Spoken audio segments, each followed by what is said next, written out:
going to center around the topic of, can you heal when you're in a toxic environment?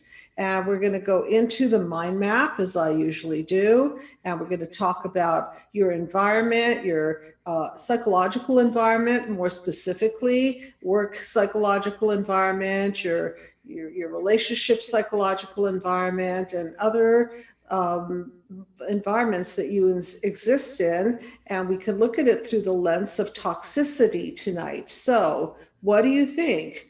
Can you heal if you're in a toxic environment? Well, the answer is it's very difficult to do that. However, there's one way that you can at least get some immunity toward the toxicity, and that is specifically to dismantle the triggers and strengthen your boundaries. So this discussion is going to be about triggers and boundaries and how people can infiltrate through, and what toxicity does even when you're trying to heal and you've done your work and then you go back into a situation where it's really, really unhealthy for you. And this is a call-in show, everyone, so please feel free to call in. And also, I am offering this July specifically a free full consultation with one of my staff members. So please do take advantage of it.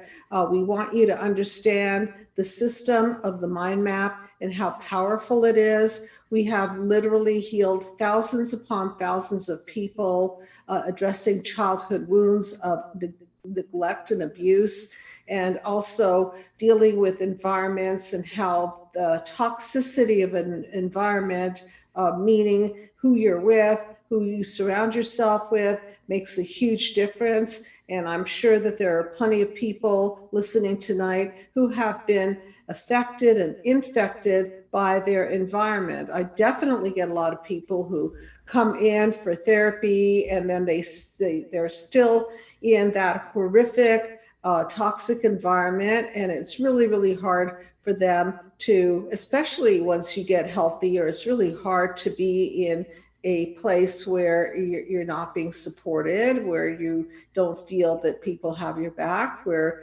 you feel that you're easily manipulated or gaslit. And so I really do want to extend myself to you tonight so that you do call in, because it's always more fun, at least for me, when I talk to you rather than monologue all by myself, and certainly to apply the mind map to your situation.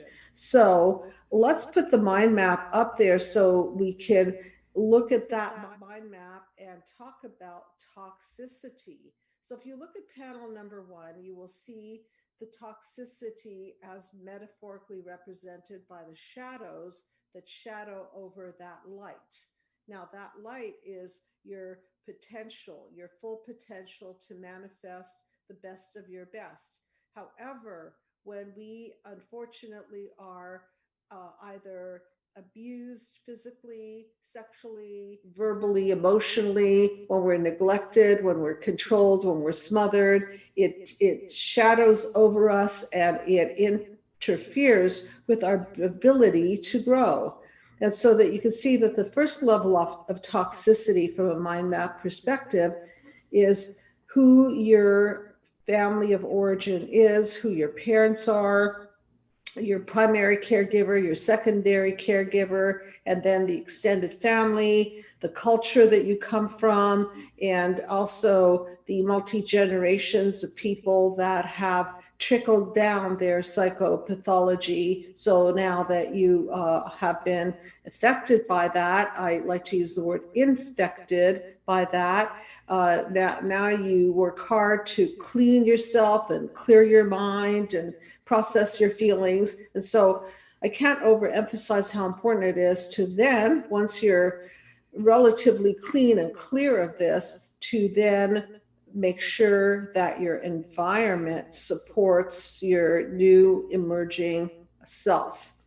So also for the people who have not yet either purchased a copy of my book, Be the Cause, through Amazon, you can have an actual copy through Amazon of Be the Cause, Healing Human Disconnect, which outlines my entire mind map system And if you would like a free PDF copy, all you need to do is subscribe or write in and ask for one, and we will make sure that you're sent a free PDF copy. And be sure to post that free PDF copy on your Instagram, your Facebook, your social media, so that other people can avail themselves of the healing system, because obviously we are interconnected. And if we spread good, sound information as to how to heal through our wounds, then we're responsible, or rather, we're being the cause of the outcome of bettering another human being's life.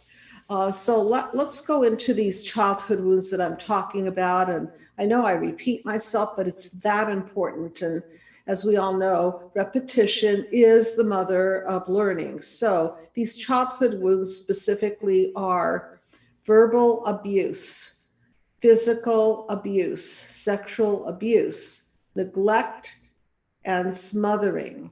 And smothering, controlling, has to do with spoiling. It has to do with helicopter parenting. It has to do with parents who are trying to control the direction of their child's life to the point where they usurp the child's will to direct their own life according to their interests and their own plans. And then the other wound that I talk a lot about, specifically related to narcissism, and narcissism as a system gone wrong, is the wound of apathy. So there's nothing more painful than being actually ignored, disconnected from, pushed aside, made to feel worthless, made to feel invisible. And this is a lot of what we deal with at the Psychological Healing Center, because sometimes wounds that are really obvious, we can at least point our finger at it and say, well, of course you're feeling anxious or depressed, or of course you're feeling dysregulated emotionally. You've been hit all your life, or you've been yelled at or name called all your life. But that apathy wound is a lot more subtle. And what I mean by apathy is when the parents simply don't care, when they put their own feelings before your feelings. And that is a very toxic environment. So let's go through the mind map, and I want you to have a global understanding of this process. And of course, I invite you into the process, because reading a book is going to be very helpful, and doing my mind map video series is going to be very helpful. And that's certainly available. However, combining the mind map video series with the book and having your own therapist lead you through the process is going to be profoundly game changing, because it's going to take you from an unconscious place to a very conscious place where you could see what's happening, you can see what went down, and then you can see how it actually affected the patterns of your life, the choice of partnerships, the choice of even work environments, and then your defense mechanisms, and how those defense mechanisms play into your boundaries or lack thereof. Okay, so let's take a look and see that when you were in a toxic environment, in essence, we can't function, because just like if you're in a toxic environment of pollution, then how can we breathe properly? How can we exist properly? How can we grow and expect to be healthy in that environment? So out of these unfortunate wounds of childhood, we therefore react to them. And these reactions can be reactions that are somatic. They live in our musculature, they live in our organs, they live in our emotions, they live in places where you're feeling it, you're symptomatic. Sometimes they come out in dream material, they come out in all kinds of symptoms. And these are I refer to them as the the feeling center of the brain, the amygdala, the emotional center. This is the fight, flight, freeze, and fawn center. And so when we're wounded, we're going to be activated in this area. And some people shut down, some people try to fight back. But of course, when we're infants, there's not a lot we can do. And we're in what I call a hostage situation. So a hostage situation is where you really are trapped. You can't turn to one parent because that parent is not available, perhaps emotionally, physically. You can't turn to the other parent because that parent doesn't have your back either. And so this is that checkmate of a toxic environment that I'm talking about. And when you move to panel number 3, you could see that this toxicity is represented by that background haze. So when we're in this hazy, polluted, unhealthy environment, whether it be on a macro scale where we're living on a planet where there's a lot of pollution around us and physically we can't breathe, or there are a lot of viruses in the air, which we're all familiar with. When the environment is toxic, then it is hard for us to sustain ourselves. And if you look at that DNA strand and you look at the bonds, you can see metaphorically that these bonds and this ladder, this DNA ladder, so to speak, is not going to hold up very well if there's a lot of erosion. If the environment is eroding the structure, then that structure, even though it's trying to survive, it's trying to stay steady, it will not. It will not, because it's not sustainable. And so you can see that as a result of toxicity and systems gone wrong and bonds that do not sustain themselves, this structure will break down. The family structure will break down. The internal core of the sense of self is not strong enough to hold up. And then what we have is we have chaos, where the entire structure really dismantles, and you could see the toxicity further eats up the environment and eats up the ability to steady oneself and find a sense of equilibrium. And so when that happens, we scramble to defend ourselves because we don't want to be in pain. And so what do? Ironically enough, we put ourselves in an even more toxic environment at times. So we'll take those toxic feelings that now exist within us and around us, and we try to numb ourselves out. And what do? We may pour some more toxicity into our system.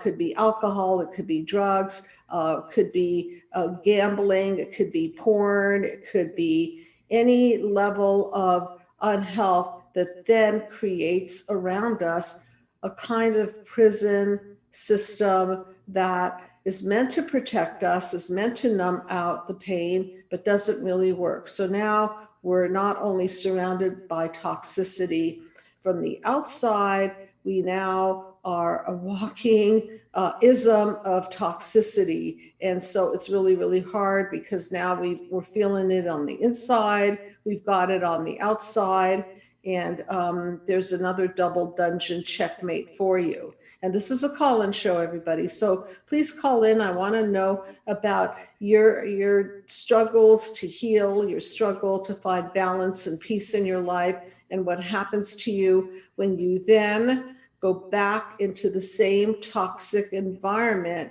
that caused you the pain to begin with, or similar toxic environment. Now, one of the things that I've been very passionate about is the desire to get the mind map system into the school system.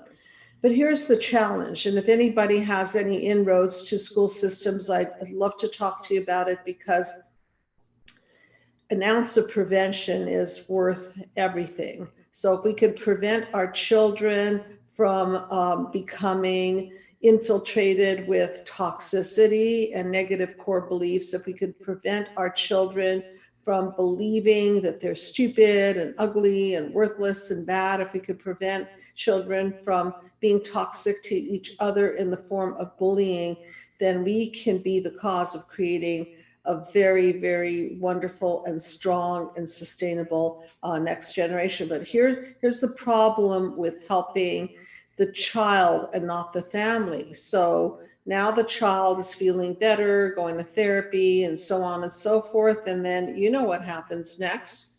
They go back into the environment. And if the parents and the family is not healing, then the child is really, really challenged as to what to do with unhealed parents and how to handle something that they know now. Now they're conscious. They know that it's not a good idea for mom to name call or for dad to be slapping them across the face. But again, they're in a hostage situation. So it's a really touchy thing. So I really am very, very insistent that when we heal ourselves, we have to sometimes put boundaries insofar as who we let into our space. And please do call in. I want to hear about you, and I want to hear about how you have experienced a level of healing, and then you're back into that toxic environment, and lo and behold, you feel poisoned again and triggered again. Maybe the triggers are a little bit mitigated from the work that you've done. However, in an ideal world, you want to be in a clean environment. Let's talk a little bit more about panel number 5, which represent the boundaries.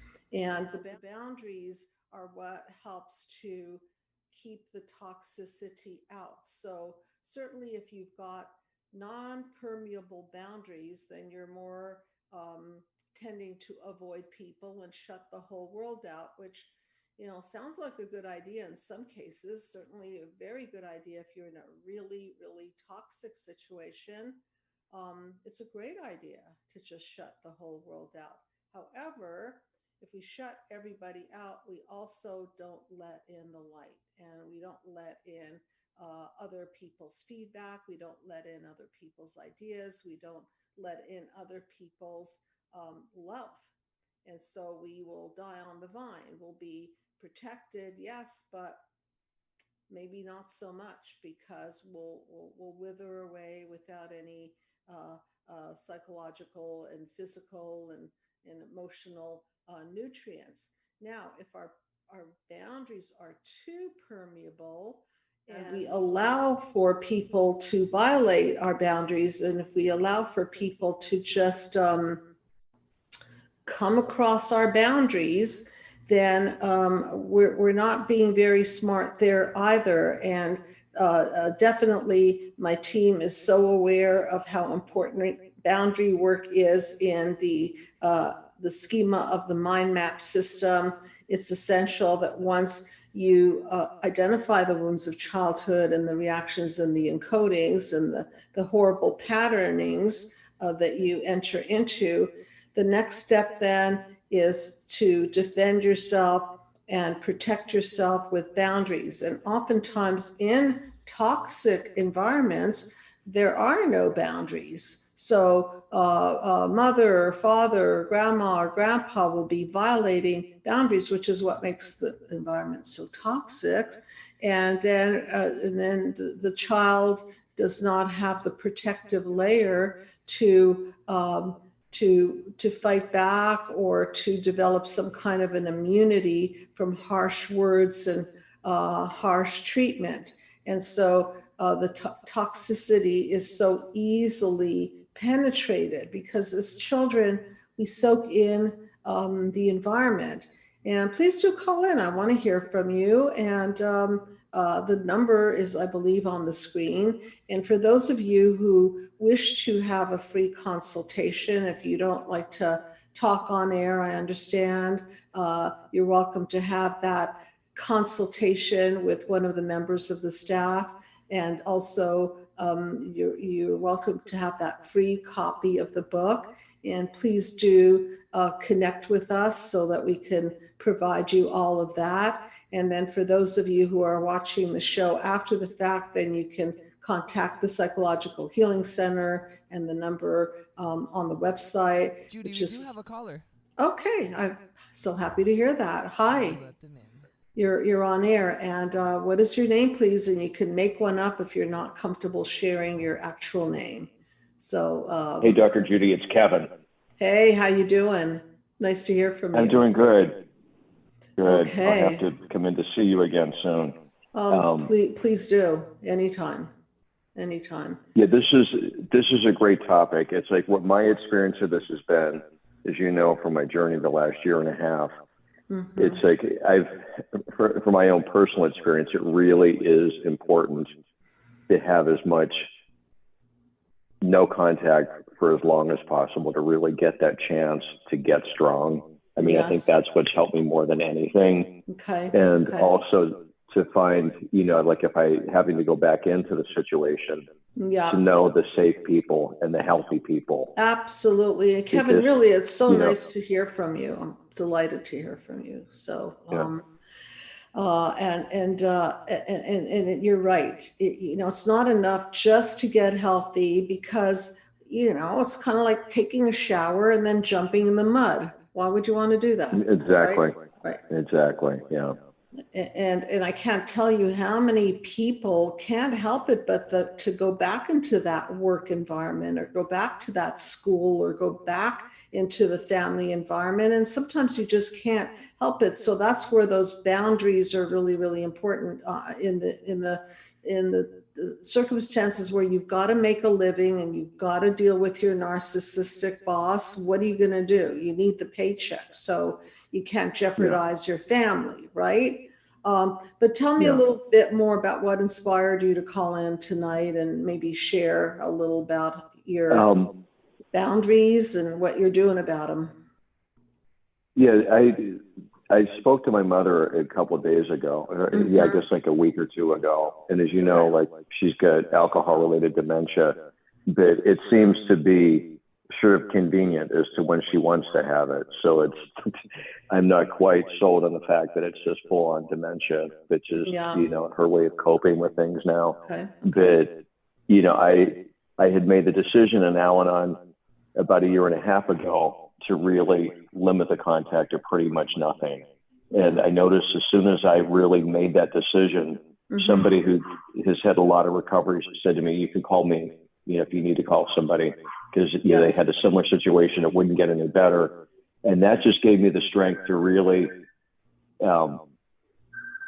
be able to, get away from family and get away from my mother and realize, okay, I don't need to speak with her. Mm-hmm. And it's like I noticed immediately my work situation started to improve. Mm-hmm. My health started to improve because I wasn't taking in that poison. Right. And it wasn't like she was even saying anything to me, but it was just the history and the behavior that, it wasn't being unconsciously reinforced anymore. And what I started to see is that my mind started to clear up and all those I wasn't having to combat all those negative messages because I wasn't getting them, even unconsciously.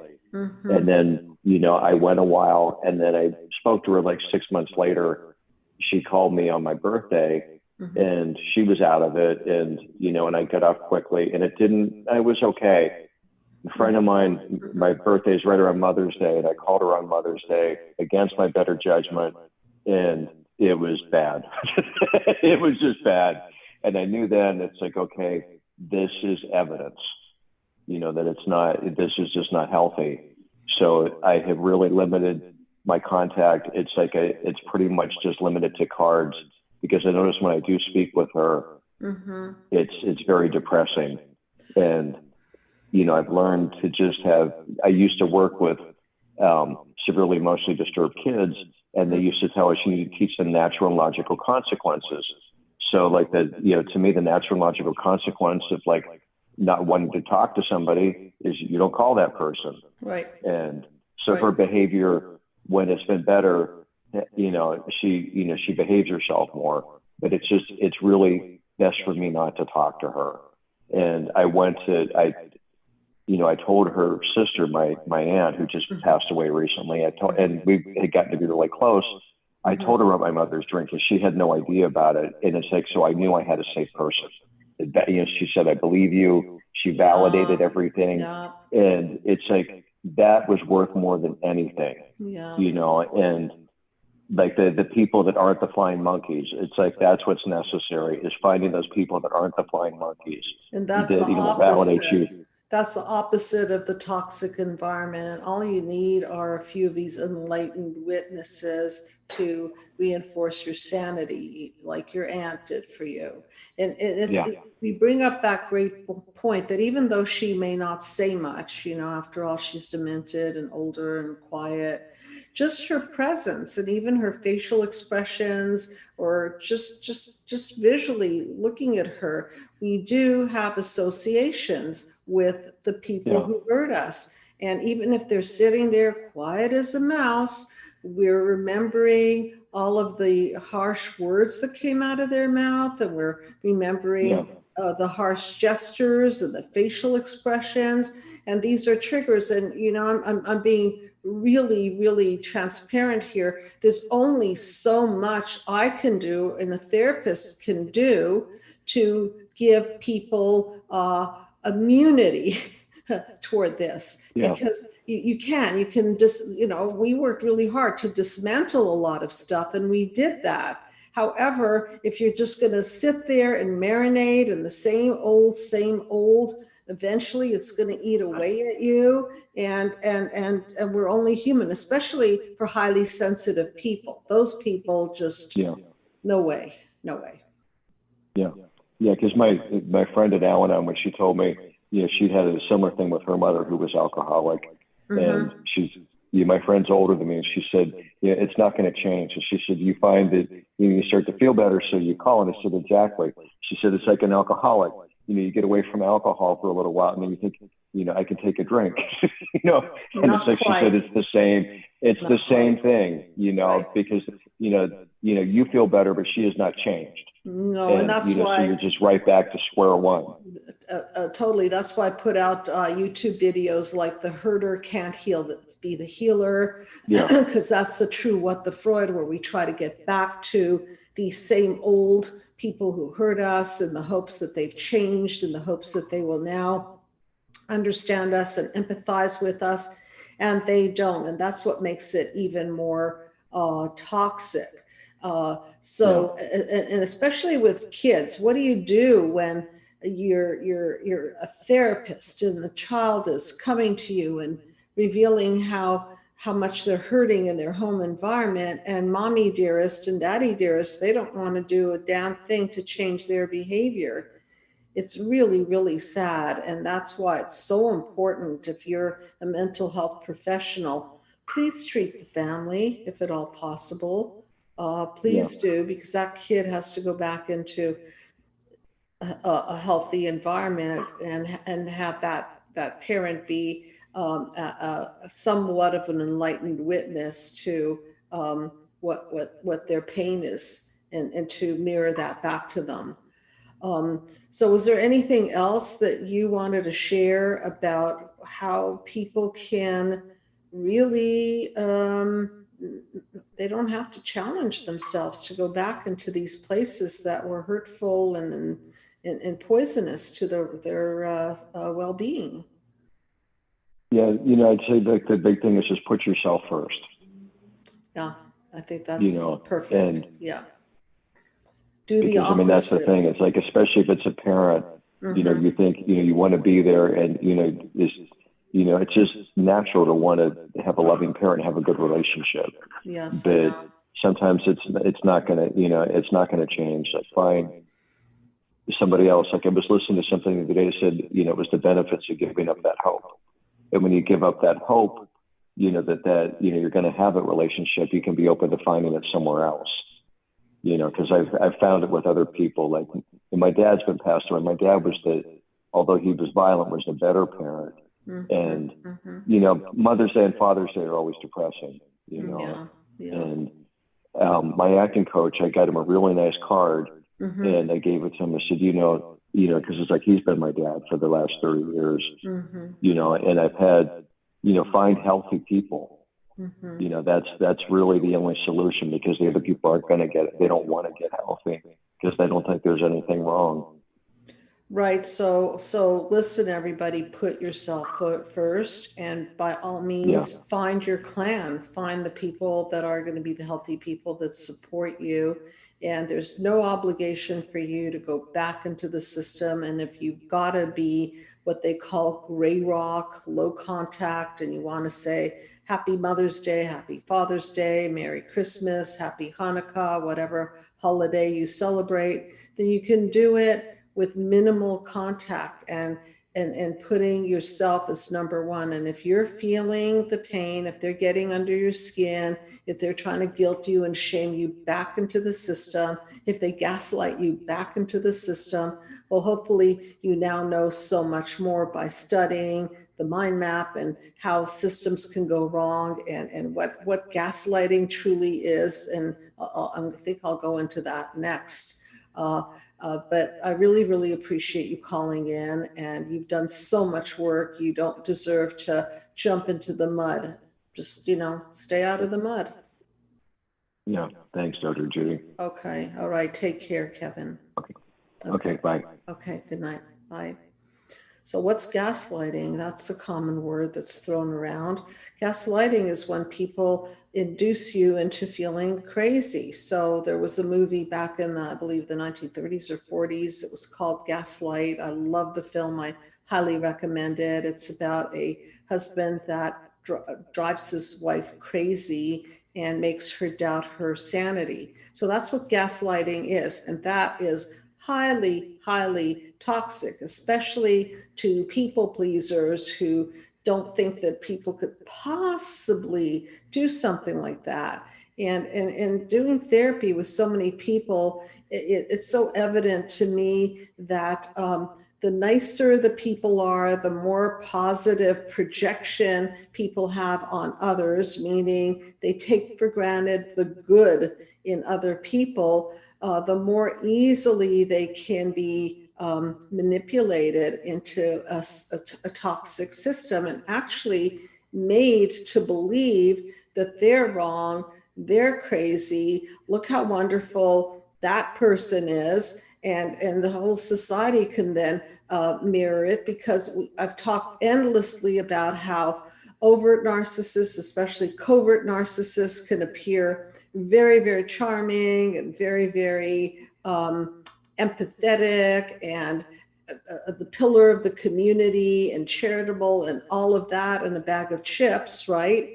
And then behind closed doors, they're abusive and demeaning and devaluing and manipulative, and their relationships are not based on empathy. They're not based on synergy. They're based on control.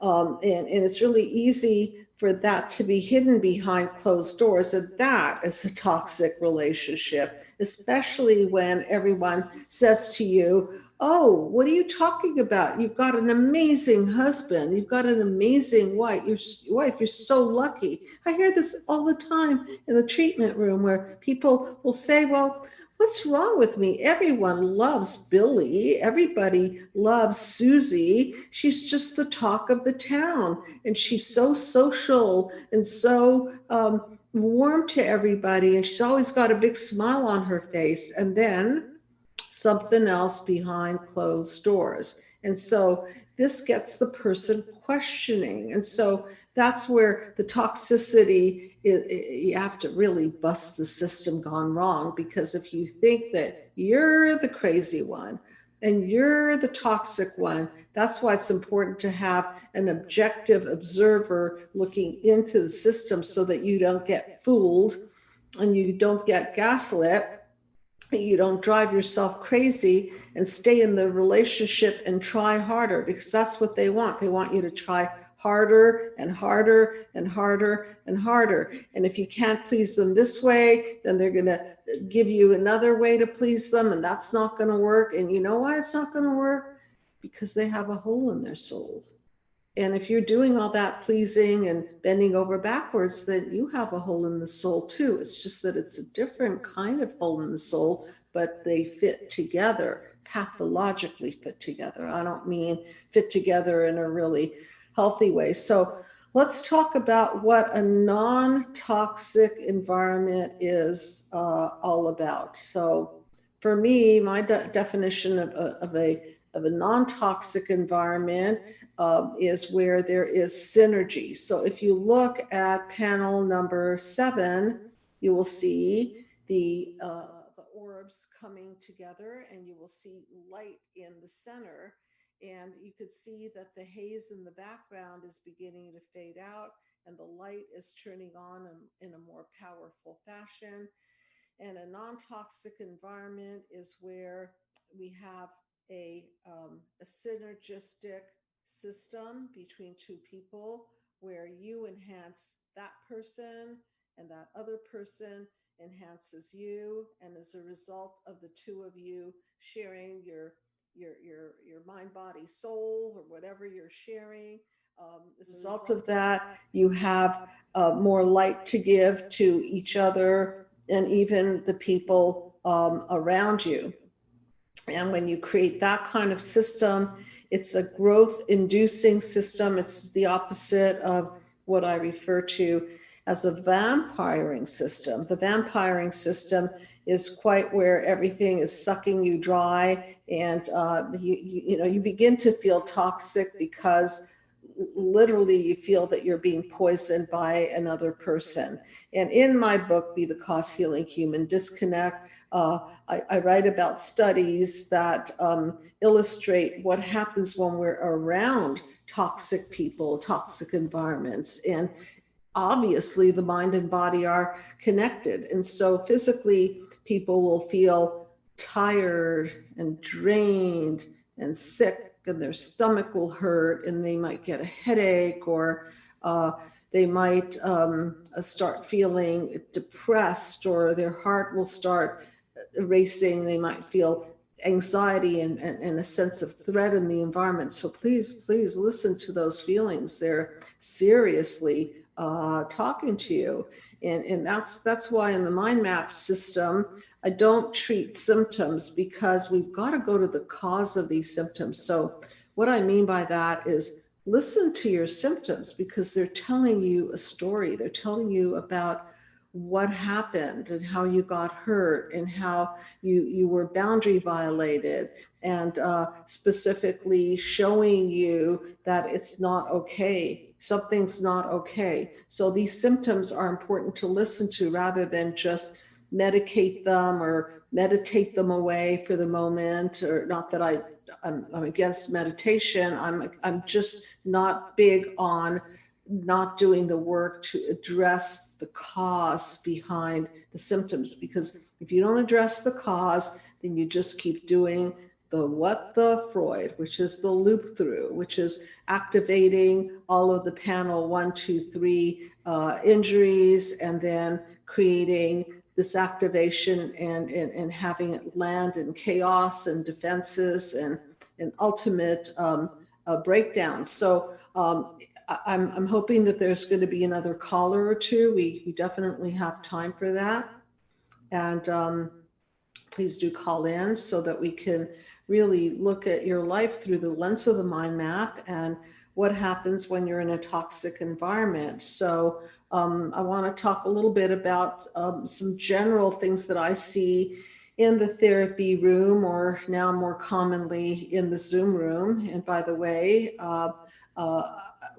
we do a lot of Zoom therapy if you don't want to come in, especially now with the Delta variant and mask on, mask off. It's so confusing. People are, I guess, now required to wear masks again, and we can resume back to a virtual meeting, no problem with that. And my staff is available for that as well. But just in general, what I seem to see in the treatment room is that people don't really know if they're in a toxic environment. So they don't know if it's them, or if it's their spouse, or if it's the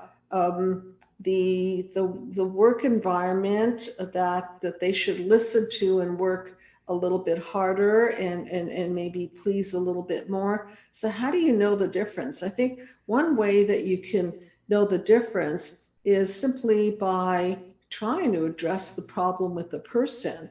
And I have a peaceful healing dialogue that I teach in therapy. It's in the Be the Cause book. It's also on my site under the form section. And it's a way of talking to people. And this is how you could test it, everybody.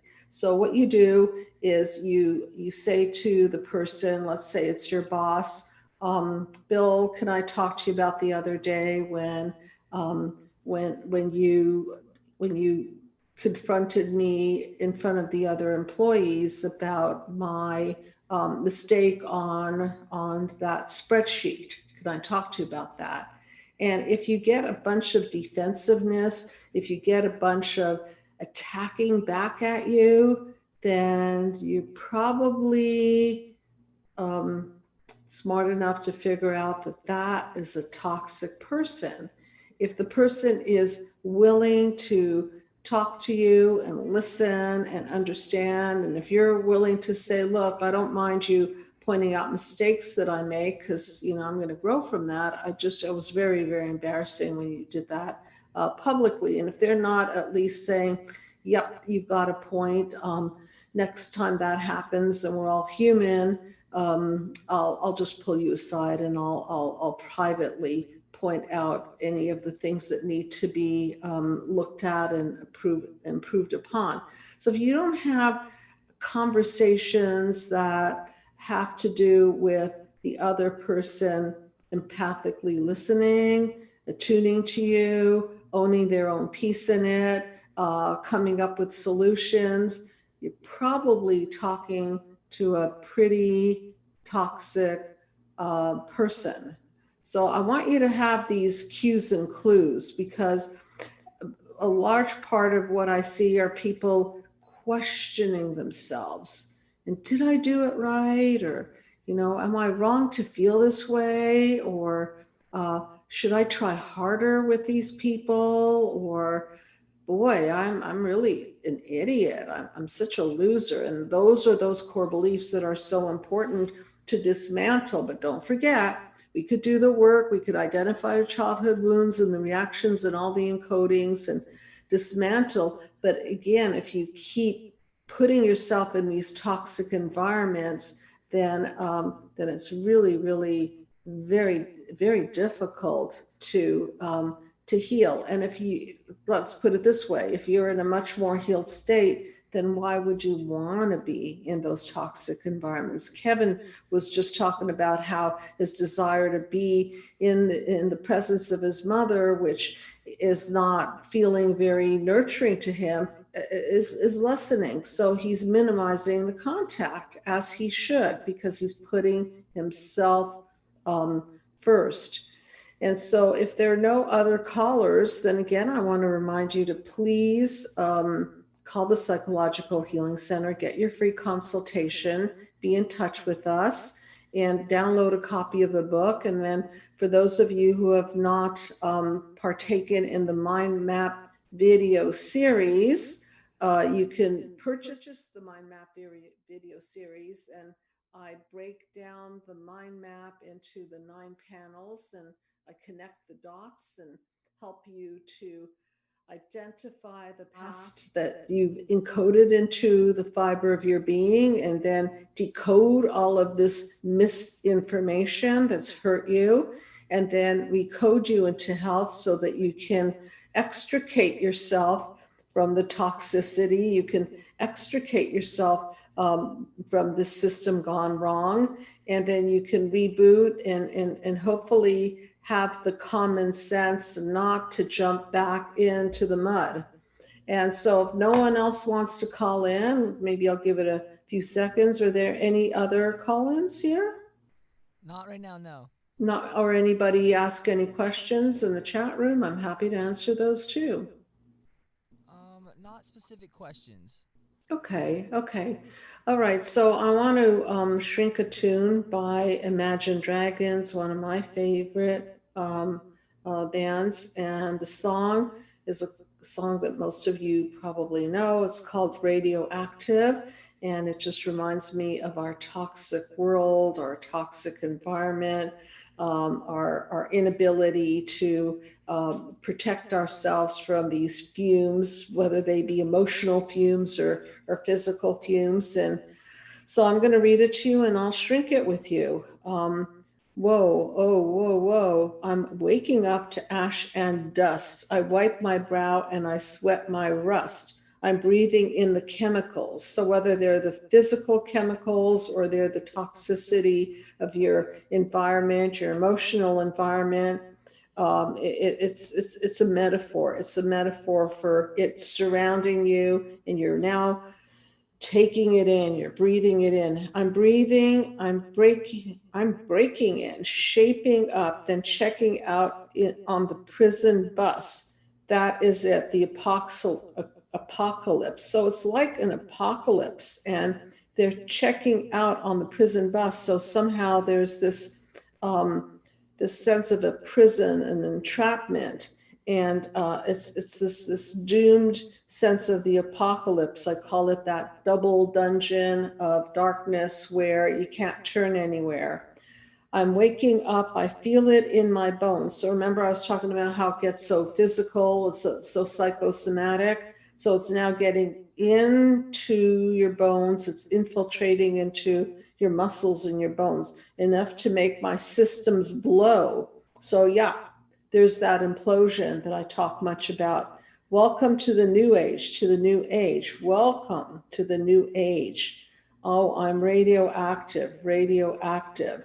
And Murray Bowen, Dr. Murray Bowen, who talks about the multi-generational transmission process, predicted that if we don't start healing, each generation is going to break down further and further, and we're getting sicker and sicker. And so if we don't start our intervention early on, and the best intervention you can do for yourself is to heal, so that if and when, or if you want to become a parent, or if you already are a parent, you can pass down a better new age to the next generation.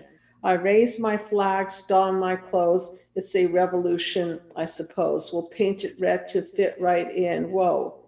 I'm breaking in, shaping up, checking out on the prison bus. So I'm saying what this last stanza says: I'm waking up, I feel it in my bones. So wake up to the new age and be the cause of a new age. Don't be at the effect of this new age, because it's easy just to sit back and be a victim and say, well, this is what I psychologically inherited, this is what I physically inherited, and then be at the effect of all of this apocalypse. So you could say, no, sorry, I'm gonna take control. I'm going to go back into some unpleasant places so that I can dismantle all those horrible lies that I bought into. Lies like I'm worthless, lies like I should not have even been born, lies um, like like I'm a loser and nobody will ever want me. These are really serious lies. These are lies that sometimes set people up for suicide. And if we don't dismantle them, what happens? They dismantle us, and then we pass it down to our children, and they buy into all of these horrible messages that we deliver to them, which they don't deserve. So, waking up, feel it in your bones. Feel it in your bones in a way where you take action, and then closing out, of course, it repeats, I'm radioactive, I'm radioactive, oh, I'm radioactive. So I'm saying let's be proactive, not radioactive, and be the cause of having a better outcome for your life. And please do take advantage of our free download of the book, and the Mind Map video series is available, and you can have free consultations. We would love to take you through this journey so that you can be proactive and not end up being poisoned and radioactive. So thank you very much for joining in, and have a wonderful evening, and I'll see you next time. Good night, everybody. And if you've enjoyed my show, please subscribe to my channel. If you need help, please call the number below. And if you've enjoyed